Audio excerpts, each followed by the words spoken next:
I am utilizing the Bid Integrations plugin to establish a connection between these two platforms. Let's go to Bid Integration Dashboard. Click Create Integration. Search and select Piotnet Forms for the trigger.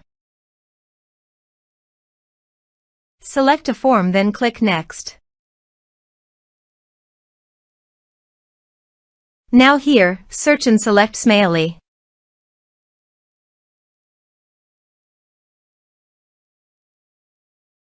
Here, give them a meaningful integration name as you want. To get the subdomain name, go to the Smaily dashboard. Click the profile name on the top right corner, then click Preferences. Now copy the subdomain name.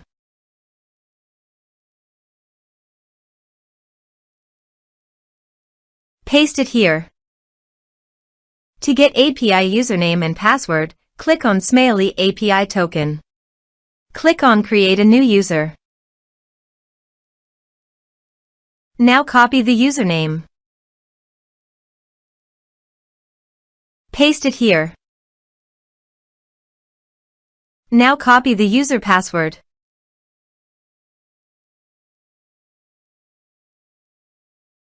Paste it here. Now click Authorize. Authorization is successful. Click Next. Now map the field.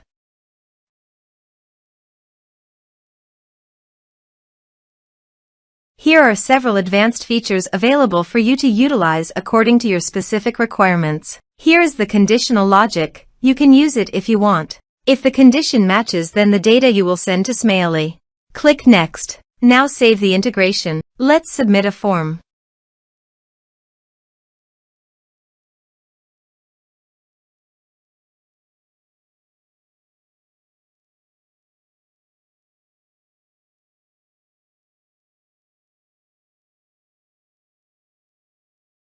Click on Send Message.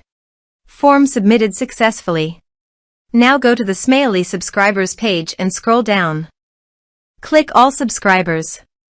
Here is the data that came into Smaily through the integration. Thanks for watching.